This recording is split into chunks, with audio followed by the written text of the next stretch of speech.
Thank you very much for joining us today on the program Healthy Living.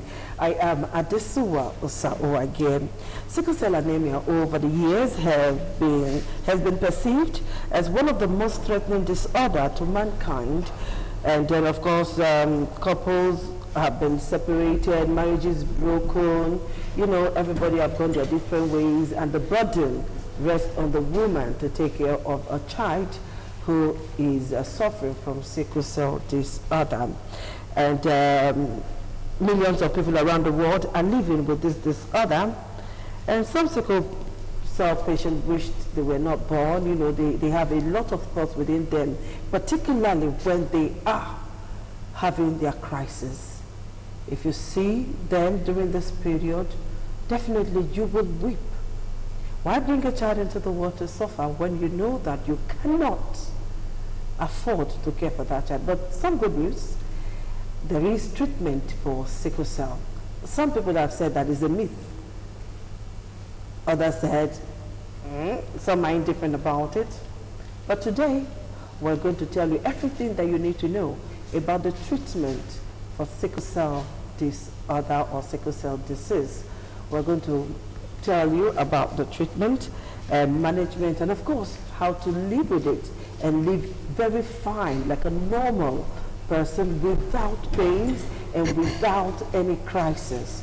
This and many more we're going to be looking at today on the program Healthy Living, coupled with the fact that every 19th of June is set aside as Sickle Cell Awareness Day for you to be aware of what sickle cell disorder is all about.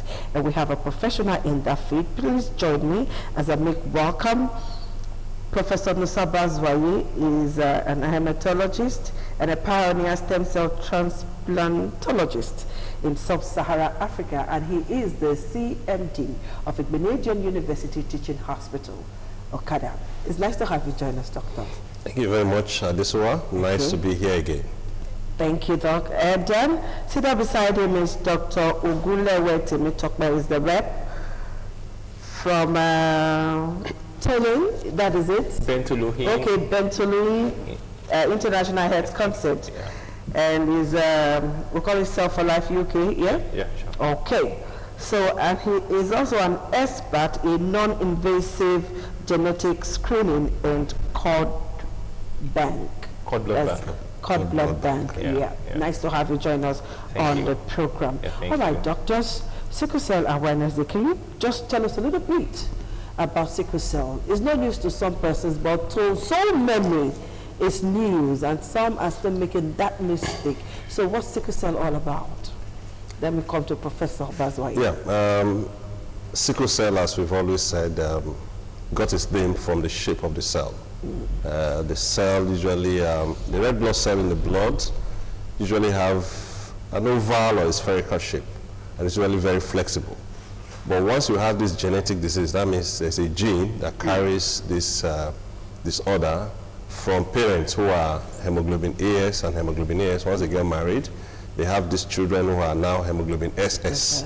So the blood, the red cell, which makes the blood red, that is supposed to be oval and flexible, will not assume the shape of a sickle. You know, if you know the shape of what they use in harvesting cocoa, it's like a half moon shape. So the cell, because of the genetic makeup, forms that shape under stress. And then you discover that the cells are no longer flexible as it used to be. The normal cell is supposed to be round, oval, and is able to go around tiny vessels. So once you have this genetic disease that is passed from parents to offspring, you have this inherited disease will affect mainly the red cell. And then once the blood vessels supplying terminal organs, you know, small vessels are blocked, you have what is called crisis. So organs like the bone, the liver, the spleen, even the eyes, these are areas where you have tiny vessels. So once they get blocked, you have what is called crisis. And then this patient begin to have pains, they have infection, and they have damages, complications that have to follow with sickle cell. Okay, Dr. Tomato, can you please just enlighten us a little bit on some of the symptoms of sickle cell? Because sometimes you see people, when they have kids, the kids will die. You know, they have more kids again, that same child will die. Would that really go to, a lot of persons don't go to the hospital. Okay. So can you just briefly tell us signs we should look up for? Okay, very quickly, you know, some of them, they have a prototomy, like in terms of enlarged spleen, and they have pains, like inflammations, and you see some of them pains all over the body, all over or the body. specific areas most of times the body. the joint, because you know the blood doesn't flow well. You see, most of them, they have this their blood level is always very low, so always low, because of the lifespan of the red blood cell. So their blood level is always low, and you see some of them, they have this yellow coloration of the eye.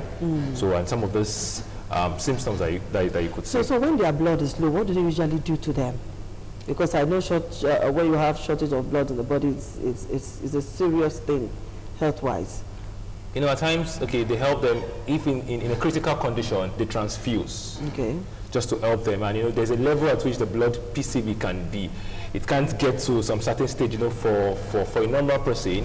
The PCV is always within, for an adult, for a man, around 40 to thereabout, and for women, 30 to like 36, 37. But for them, their PCV is always low, because that's why it's called sickle cell anemia. So it's always at a particular level. So in some cases like that, they always transfuse them if the blood level is very, very low. Okay, Professor Bazwari, what's the impact of sickle cell anemia on children?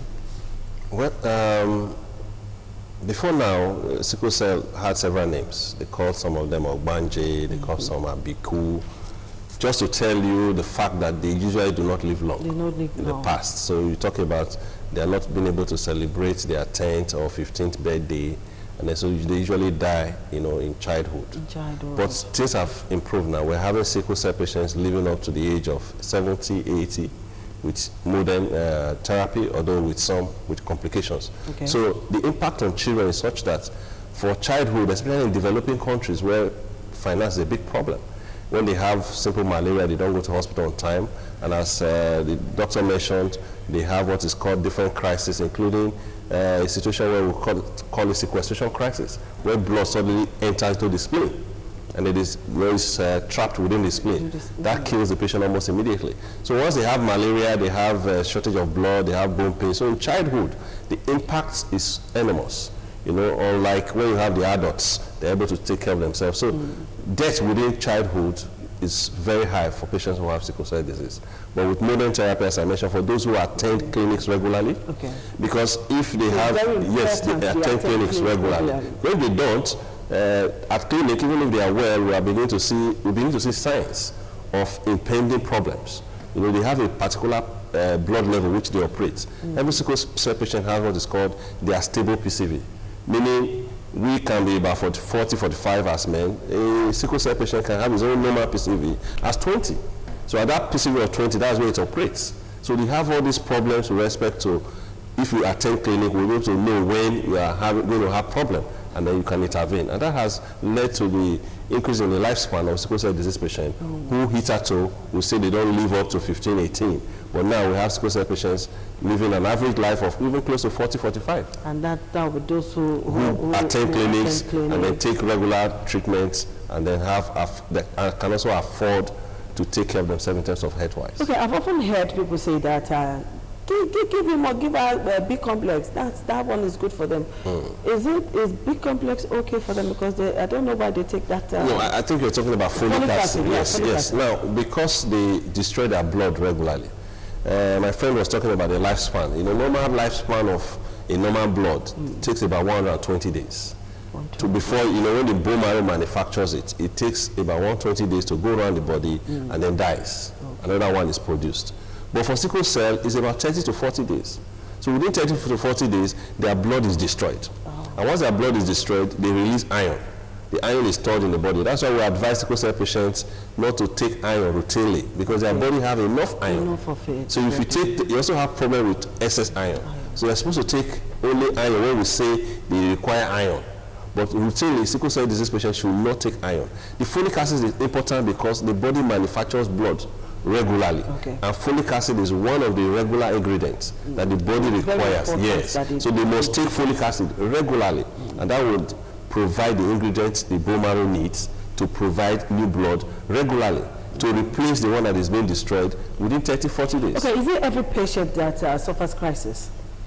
Well, or are there some that don't even experience crisis? I think the thing is that for every sickle cell patient, they will definitely experience crisis. Okay. Some will even be diagnosed late.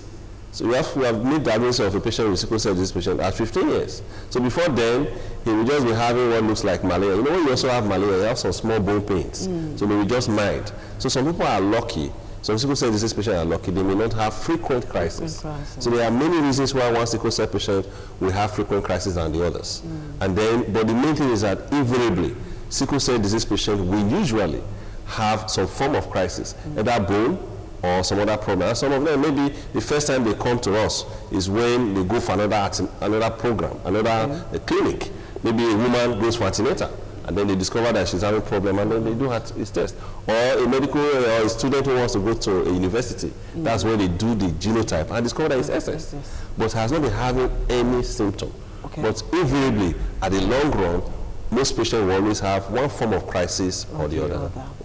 All right, the program is Healthy Living on independent television, and we're looking at sickle cell. Our focus today is treatment, management, and of course, cure. Long ago, we used to hear that there's no cure for sickle cell, but today, Professor Nusa Bazvahi is telling us that there is cure, and of course, Dr. Gulewa is also saying same. So let's look at the cure for sickle cell. Let me start with you, Dr. Temitokbe. Okay. Yes, the cure for sickle cell, you know, putting into consideration the new technology we're going to be talking about, particularly the one we're going to install at Widedo University Teaching Hospital. So talk to us about this cure, because that's what a lot of persons are interested in. Okay. First and foremost, I'll talk about the screening, the diagnosis, because you know, as Doctor was saying, you know, some people they get to discover it's late and later, and you know, with the issue of checking this genotype in the laboratory, some of the time, there was a time of a case of a patient that the husband presumed to be you know, all this kind of mindset. And when they got married, the wife already knew that she was AS, so they thought they were both of them, they are AASS. And they got into marriage, not until they gave birth and they realized that the child is SS, you know. It took as if the mother is carrying the baby from a different place. So now, before now, for parents that they are carrier, we have what we call CVS or amniocentesis, where an instrument is passed through the uterus to get a sample. So, and they analyze to get the difference. To get a sample, what sample? For the baby. Okay. From the baby. So to analyze the genotype from the baby. So because of its risk, and because it's invasive, it's painful, and you know it's not as early because it's around 15 to 20 weeks averagely, you know, and some mothers are already used to the baby. Now, because of science brought about non-invasive genetic testing, which whereby from the mother's blood, the baby's DNA could be extracted, and you can analyze the baby for some blood genetic disorders. How long does it take to get the result for that? Maximum of 7 days. Okay. Maximum of 7 days. So they analyze the mothers as early as 10 weeks. So you know, as early as 10 weeks, you could detect if the baby that you are carrying has this disease. So you know, when you know that the baby has this disease, you know, you either prepare for it, or in another setting, there are some other things that can be done. So, but you know, you already have this mindset that, okay, this baby you're carrying in your womb is having this defect. So then, after then, now we want to go about what we call cord blood banking. You know, over the years, what they do is bone marrow transplant. And science to discover that one of the richest sites for stem cell, it's called embryonic, umbilical cord. So the placenta. So the embryonic derived stem cell is one of the richest stem cell, and so stem cell like they are fresh cells. So wherever you put them, they help in regenerating those cells or to repair. So no point in burying the umbilical cord anymore, you know, because once a woman gives birth in this part is bury her time, so that people don't use it for other mischievous purposes. So at birth, you can save it now. Yeah, you can save it at birth. So majorly for the siblings that are not sickled. They're not sickle cell patients, or they're not sickle cell persons. So we store or we collect the blood from the placenta during delivery, and or even the cord. So after then, we store them, and before storage, we extract the stem cells, and after extracting the stem cell, we store. So after storage, when it is needed for transplant, it is being sent back, and they infuse it into the patient, and that's all. So we don't need to travel abroad anymore to do all of this. Professor Bazwa, you tell us more. Yes, from what he has said, I've always said too that even if we're going to cure all sickle cell patients in Nigeria, it's impossible, because 3% of Nigerians have sickle cell disease. Okay. So even if we 3%, 3%, yes, 3% of 200 million, that's in millions. So if we're going to do that, it's going to be impossible. So we also spend time and emphasis on prevention. And that's where we start by talking about normal genotype screening, and make sure you go to a reputable center, because about 30 to 40% of those who have kids now with SS got a wrong genotype. So you need to go to a center where you can have it properly done. And also, we're also saying to that if peradventure that you get pregnant and then you want to know what you're carrying, you don't need to have to go to where they need to put a needle through your tummy to get to the baby. So they are non-invasive method, and that's what Igbenedion Teaching Hospital is putting on board, a collaboration between Igbenedion Teaching Hospital and Cell for Life UK, where we intend to have this non-invasive genetic disorder. We want to have a complete package for Nigerians, where you don't need to go to India for medical tourism. So we can do the non-invasive just with a blood sample of the woman. We can tell the genetic makeup of the baby in the womb. After that, when we talk about the therapeutic options, as you asked, because we're talking about whether there's cure. We've said there that cure is possible. In fact, we're here with this program with some patients who we have had actually cured in Edo State. Because a lot of persons still believe that yes. So somebody who's done transplant from 2013 is here several years after transplant, and we've actually done about 12 transplants in Edo State. Edo State still remains the only state where we are currently doing transplant in the whole of Nigeria. And that's where we intend to expand in the Igbenedion Teaching Hospital, so that we can have an international transplant center in collaboration with Cell for Life UK to be able to have this package. Okay, Professor, tell us how this transplant is done. Is it a painful process? How long does it take? The cost implication and all of that? Yes. Now, I also want to clear the fact that some people hear something like bone marrow transplant, some hear things like stem cell transplant. So we ask, what is the difference between the two? In the past, the only place we could get stem cells are actually the mother hen. It's like when you have a mother hen. It has the ability to produce its own self and produce newer cells. So as it's dividing, it produces its own self again, and they divide to be matured cells. So that's what we call a stem cell. So it's only the bone marrow we could get that cell from. And that's why the name initially was called bone marrow transplantation. So, but when science discovered that you could get these stem cells, not only from bone marrow, you can actually get it from the cord blood that we mentioned, the placenta that when you deliver, you throw away. There are a lot of stem cells there. And they also discovered too that apart from that, we can give you some drugs to mobilize the stem cells from the bone marrow into the blood. And they will collect the stem cells from the blood, from just the blood, not from the marrow now. So these ones are called peripheral stem cells. So you have stem cells even from the fat. You know, when people go for liposuction, the fat you remove from your tummy and all stuff. There's a lot of stem cells there too. So stem cells are in so many places. And so the appropriate name now is stem cell transplantation. So the procedure is very simple. Number one, though mention simple, it's very technical. We need to first find a match, somebody who has a genetic match with the patient. And most of the time we get it from the siblings. If we cannot get siblings, you can get a 100% match. So once we get a 100% match from the sibling, we will first and foremost destroy the bone marrow of the patient. We give the patient some drugs, and the drugs will wipe out the mother hen from the bone marrow. Then we now take stem cells from the donor. The patient does not go to the theater, the donor goes to the theater. Yes, the donor is the one that goes to the theater to donate the stem cell. The patient is in a special room called the isolation room, where he spends about 2 to 3 months because of infection. So we take the stem cells from the donor. The donor donates it, and can even go home the next day. It's just like donating blood, but small from the bone marrow if we're using bone marrow, or peripheral blood if we're using peripheral. So we take those stem cells and then go to the patient and transfuse the stem cell to the patient. The stem cells now goes into the marrow and starts to grow and produce its own type.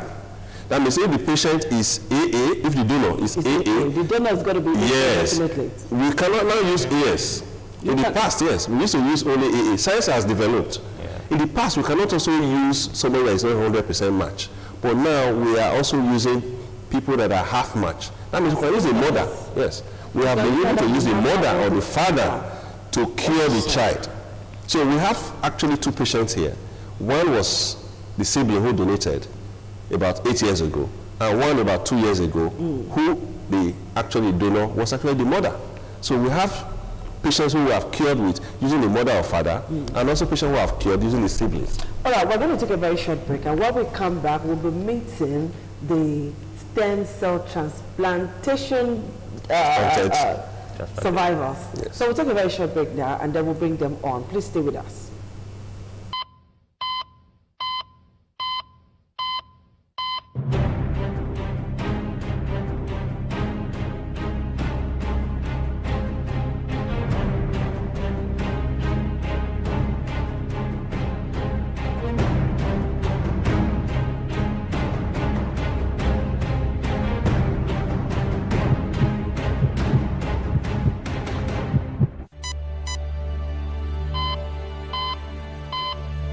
Thank you very much for staying tuned to the program, Healthy Living. We're looking at cure for sickle cell anemia.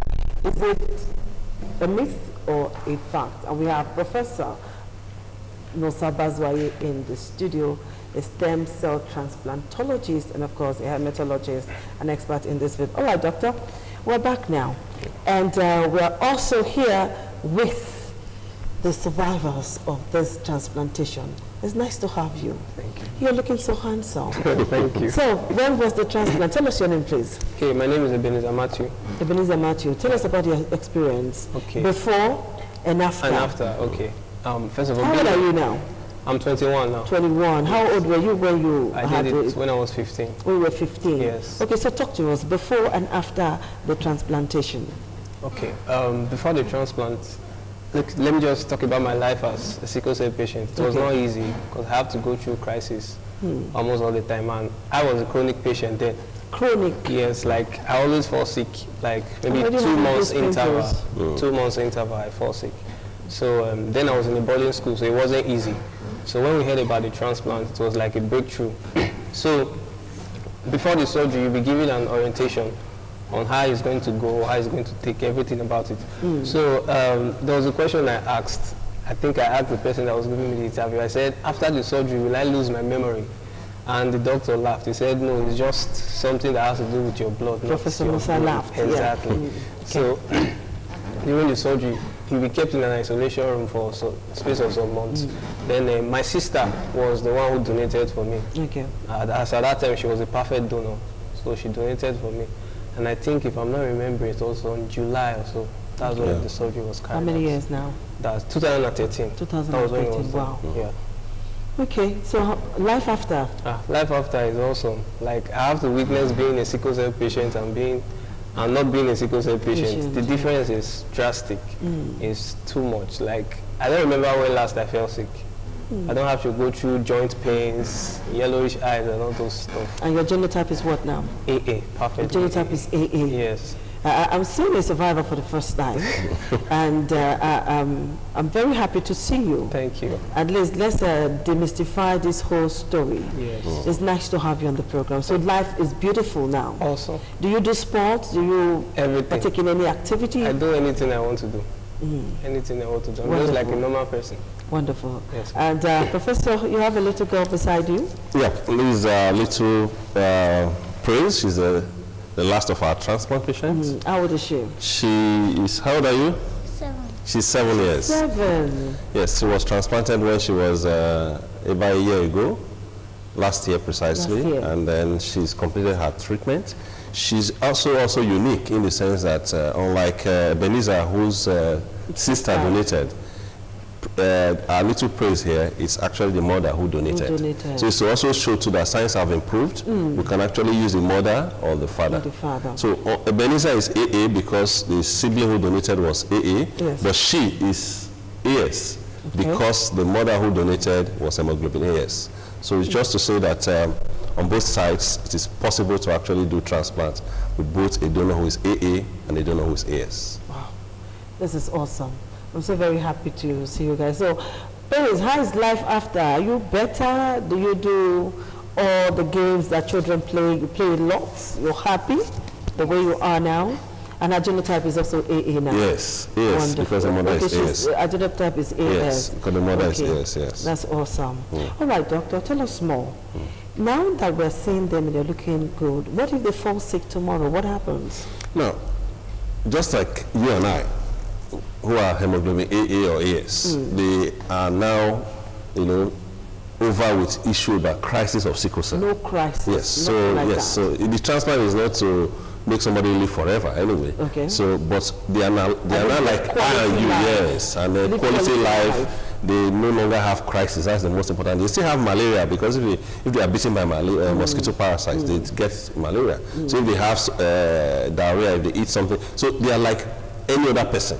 So the aspect of sickle cell crisis is completely over. Okay. So that's the all right, the aspect is completely over. So tell us, if they want to like get married tomorrow, is it advisable to get married to somebody who is AS or SS? Yes, we also advise that. Yes, we also advise that. You see, the human body is made up of several stem cells, and then there's what we call the embryonic stem cells. That's the one that controls the whole body, and that is not what we are working on. WHO does not want us to work on.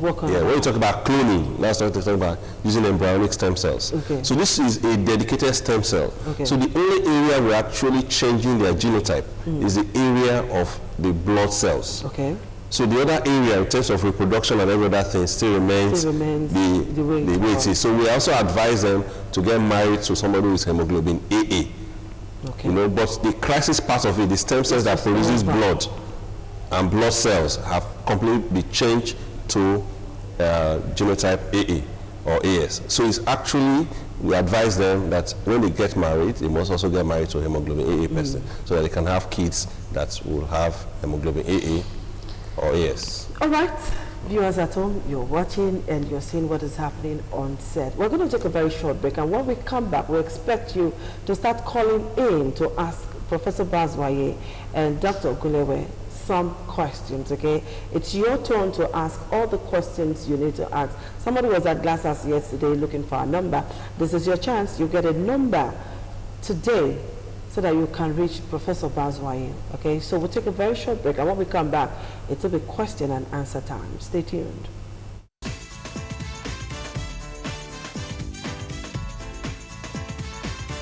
Thank you very much for joining us on the program, Healthy Living. What is the kidney? The kidney is an excretory organ in the body, which is for metabolism. Tuberculosis affects many organs in the body, but the common ones it usually affects is the lungs. Epilepsy is a neurological problem. Okay. It is an injury in the brain which causes someone to begin to convulse, to go into fits. It is curable, but the cure is a long-term thing. If you eat well and avoid those risk factors that will make your immunity to be down, then the risk of contracting tuberculosis will be reduced. If you're healthy, then you're wealthy.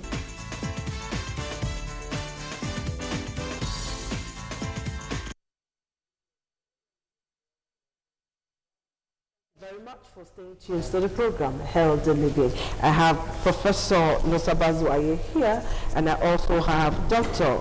Temitope Ogunlewe. I hope I called that name right. Ogunlewe. It's actually Ogunleye Toluwalope. Ogunleye. Yeah, Toluwalope Ogunleye. Okay. All right. So 052-290-573 is the number to call. 052-290-573.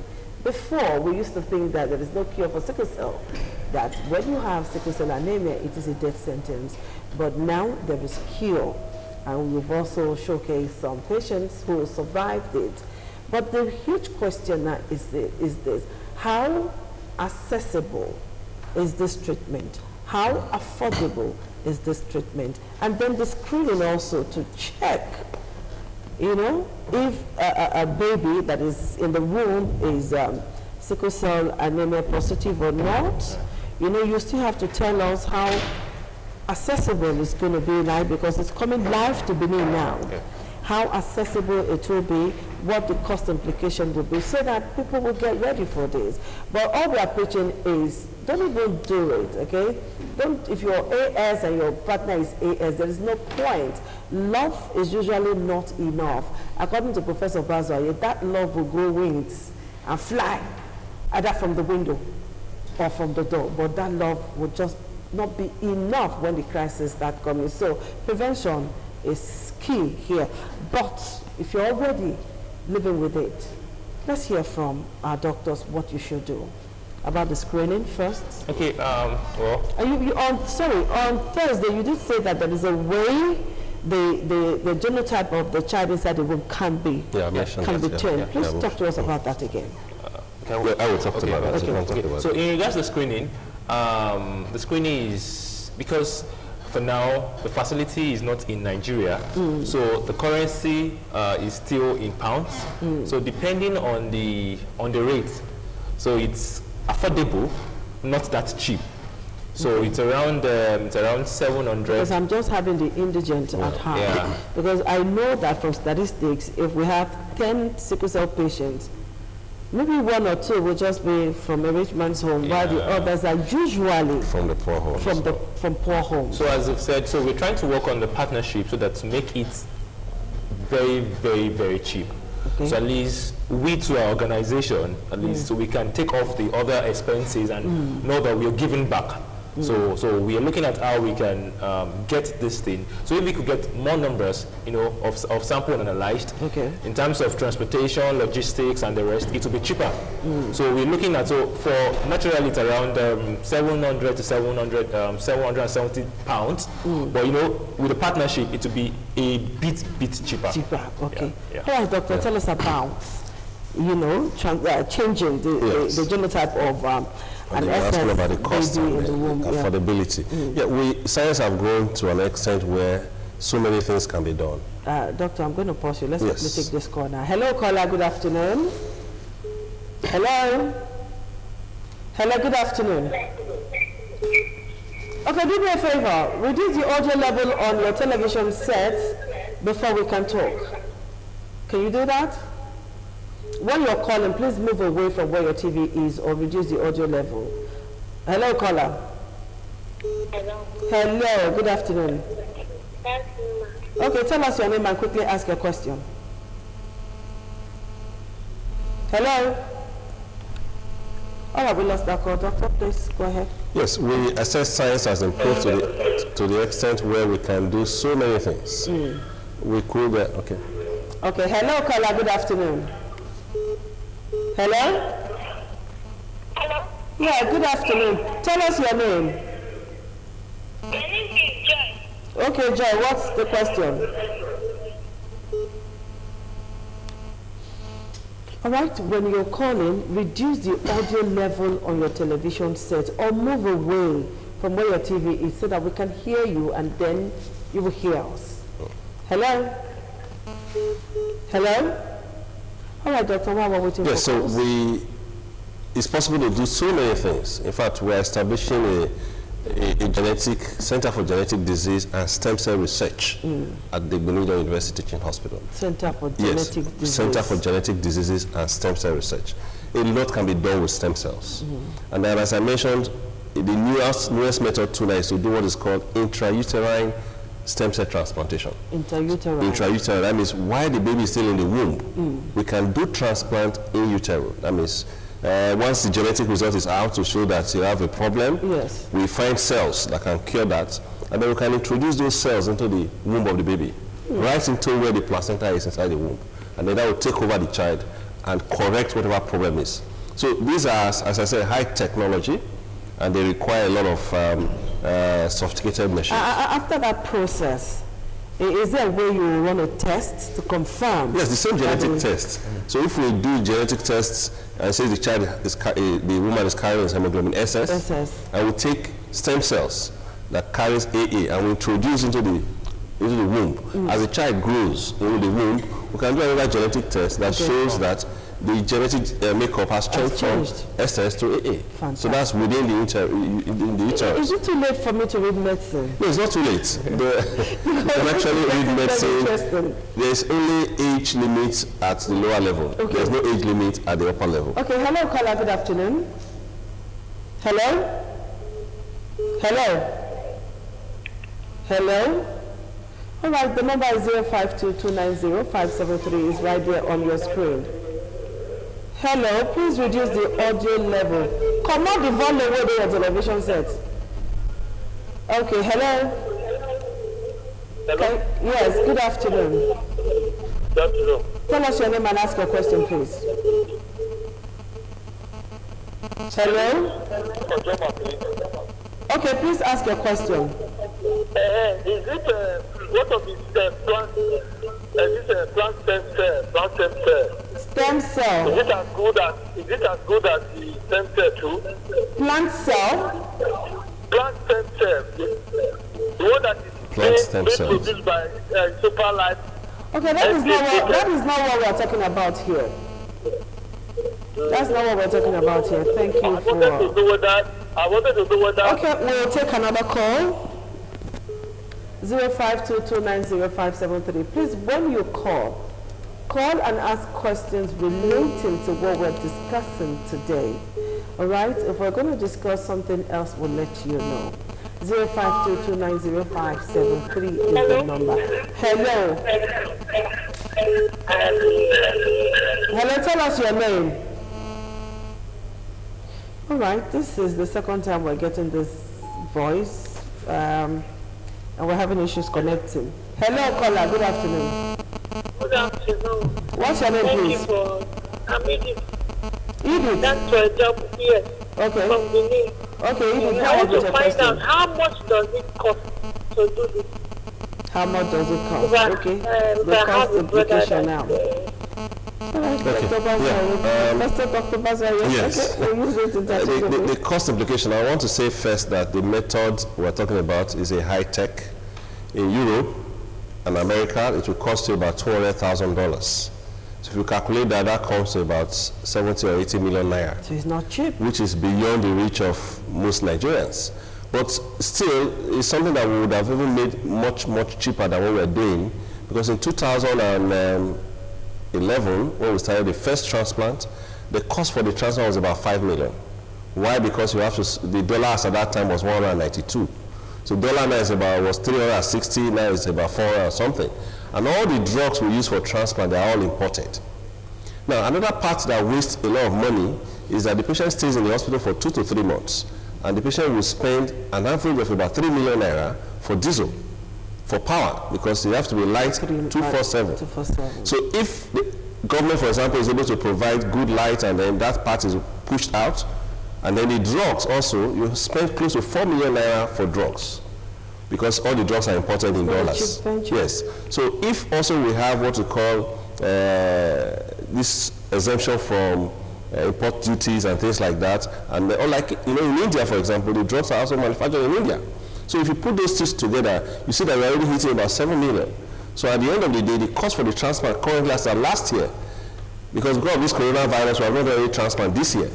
So, but as at last year, the total cost put together was about 8 million, which is still far, far cheaper than what you get in India and what you get in Europe. Because in India, you have to take a flight to take all the tickets. You have to stay in India for 6 months. So we're trying to say that this transplant could even be made more affordable if we had good lights, if importation of drug was also subsidized. And transplant could be made to be as cheap as 1 million or even less than 1 million. So the essence is that the cost implication is because of this part, the power, the drugs, and that's why currently, as of last year, with the dollar at 360, the cost for one transplant is about 8 million naira.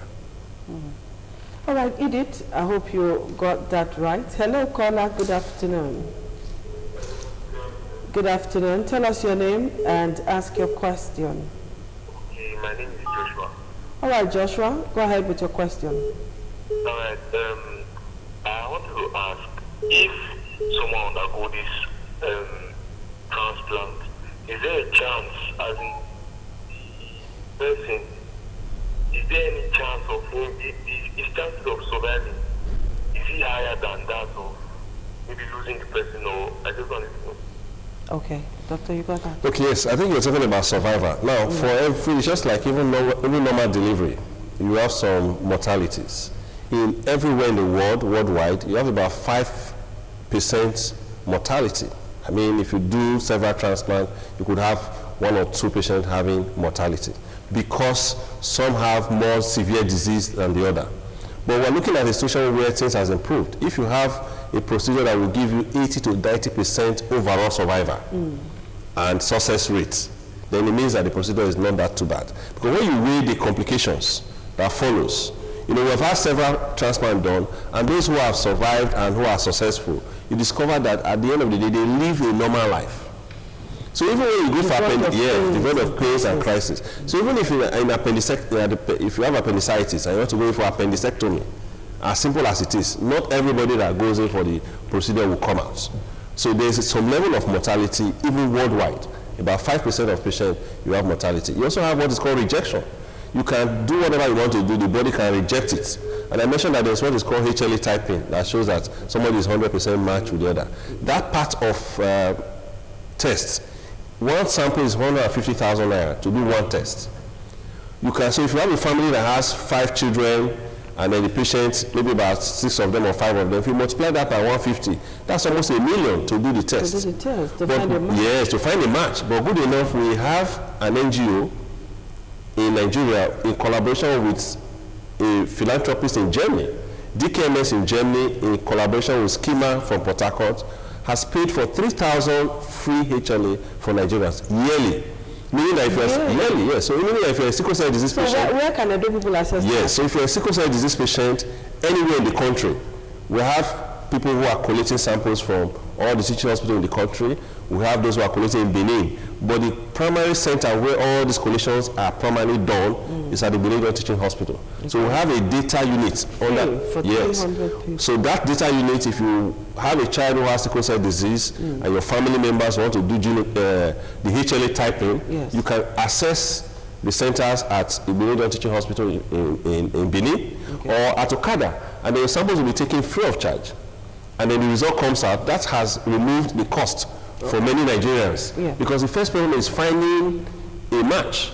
Before we even start appealing to NGOs to pay for people's transplants, we need to first of all find out whether they have a match. So this collaboration will enable Nigerians who have sickle cell disease.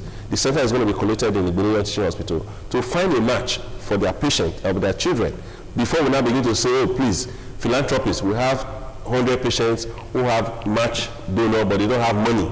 How do we go around it? So that is the first stage of bringing SICKLE to many Nigerians who have sickle cell disease. Fantastic. So when can they begin to assess it? Anytime? Yes, we've actually started. The place has been temporarily commissioned on June 19. We did that.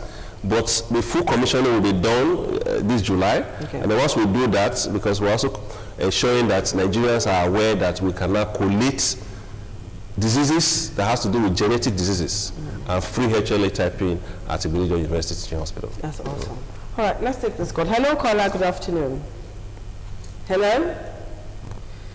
Hello? If you reduce the audio level on your television, we will be able to talk freely without any distortion, okay? So when you're calling, move away from your TV or switch off your television set, okay? Then after the call, you turn it on again to get your answer. Hello, caller. Hello? Hello? Good afternoon. Good afternoon. Please tell us your name and ask your question. I just want to appreciate the Dr. Bazwaye. Okay. For the good work he's doing for the masses. Okay. For doing so. I want to ask, after the transplant, how many number of children will you advise for the person to have? Okay. Maybe in life of how many number of children? Okay. And so, again, I want you to help me to tell him that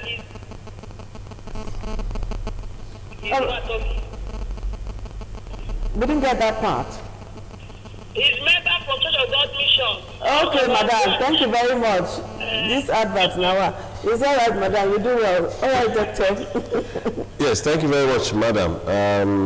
You were asking if after transplant, how many children do we advise this person to get? You know, it's in Africa we talk about children anyway. In developed countries, a man can wake up and say, I don't want to have kids, even if he doesn't have any problem. But we advise that, you see, even for individuals who have not had sickle cell, the person must marry an AA. We've said it from the beginning. Try to marry an AA. Because we even have a situation where an SS goes to marry an AS. And that is a tragedy because they're going to have plenty excess. So we're advising that when, number one, marry an AA person when you've done your transplant and you are well. So if you're also going to have children, have fewer children. The fewer you have, the less stress you're going to have. Okay. Because if ordinarily, even if you've not done transplant and you have many children, we're even advising people to have an average of 4 children, you know, the average Nigerian advice. But people are now beginning to notice that even 4 children is even too much. That people are beginning to have 1, 2. So if we advise that if you have 1, 2, if you like different sexes, maybe if you have one, a boy, and then the second one is a girl, you could stop. So we advise that the lesser the kids you have, the less stress you are going to have. Not only for those who have had transplant, but for every Nigerian. Because the less children you have, unlike those days, you send them to the farm. Now you have to pay for kindergarten. You have so many schools now that are more expensive than what we used to go to university. The whole university we attended. Now a kindergarten child would need to get that school fees that you use in attending the whole university just for 1 year. So we advise that the less stress, the better for us. Professor Baza, quickly tell us about prevention. Yes. Prevention and then avoidance. Yes. Now, I've always advised each time we go for advocacy, because I'm an advocate for prevention. People wonder, you do transplant, why don't you forget talking about prevention? No, because if I'm training doctors to do transplant in Nigeria, but even if I have 20 centers established in this country doing transplant, we'll still not be able to take care of patients who have sickle cell disease. So the best thing for us is to advise that people should try as much as possible to prevent us from having many children. About 300,000 new births yearly is born into this country with sickle cell. 300,000. 300,000 every year. You know, so that is enormous, despite the education. And then it's worse now by some people trying to fit it. You know your genotype, you go to the church will say, no, don't worry. But when the crisis starts, everybody forgets. So we advise young girls that even we are trying to do this advocacy that in the secondary school, actually before you go into the senior secondary school, because that's the age you start thinking about the future. And then before you start saying I do, she should know her genotype. I spent time talking about women. Some people will say, why do you keep talking about women knowing their genotype more than men? Because the women are the key players. 95% of women who come to the hospital with their sickle cell disease patient, we know the mothers, but we don't know the fathers. Very few fathers accompany their wife and child to the hospital. Usually the woman. So the woman is the one that has the knife and the yam.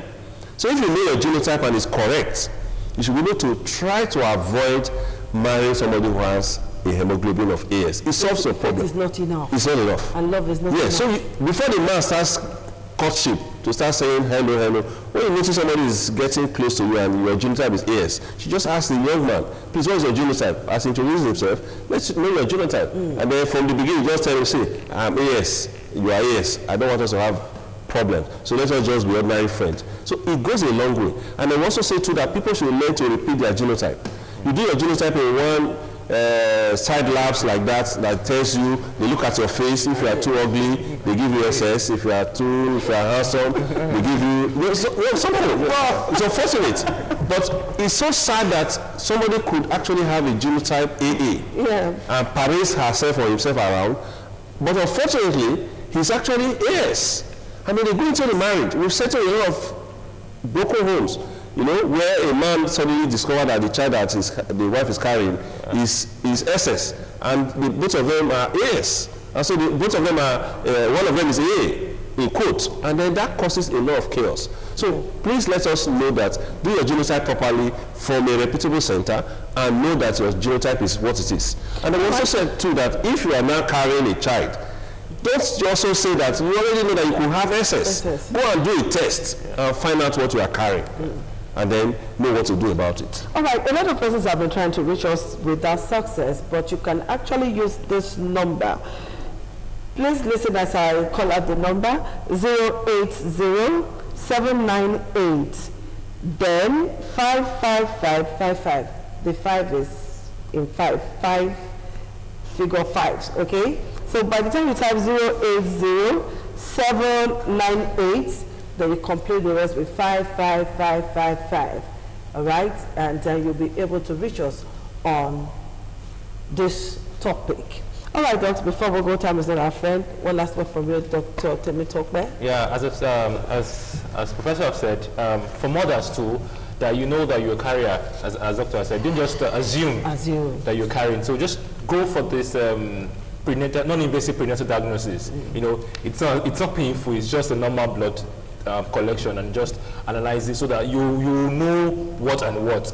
Luckily for you, most times people used to say that out of probability, but now it is 25% in every birth. So you can't predict. So it's always better for you to know what's up. So the earlier, the better. So we can do that at Egbunidi Teaching Hospital. Yes, as early as 10 weeks. All right, Dr. Bazwaye. I keep calling you Doctor. Okay, Professor Dr. Bazwaye. Yeah, thank you very much. We are actually saying that for Nigerians, we know that funds is a big problem, so we're trying to bring SICKLE. Well, we've brought high tech from Europe and America to Nigeria, so we can actually have a cure in Nigeria. We are still advocating prevention, do a lot of prevention. And then, but once you discover that you have a child who is SS, please attend clinics regularly and follow the advice of your doctors. And then when the need arises, if you want to have transplant being done, it's available in Nigeria, it's available in those states. We're also appealing to NGOs. It's not nothing wrong from an NGO taking up, as I want to pay for 3 transplants. And we're also appealing to the wives of the governors in this country. If every wife of a governor picks 1 child to sponsor each year, we have 37 kids cured in a year. And in 4 years as a tenure as the first lady of every state, you will bring SICKLE to 37 lives in Nigeria. Thank you very much, Prof. And the number again is 08078. Okay, all right, that's just okay, right? 08079855555. That's the number to call, all right? And if you can't reach us on that one, just do 052-290-573. We'll also pick your call and then give you a response. This is all we're going to do today on the program, Healthy Living. I'm particularly happy today because there is cure for sickle cell anemia, but that is not to say that you should go and marry somebody who is SS or AS. Please marry somebody who is AA. Love is usually not enough. Neither can you fake it. We'll see you again on Monday. Thank you very much, doctors. Thank you very much. It's a pleasure. All right, bye for now.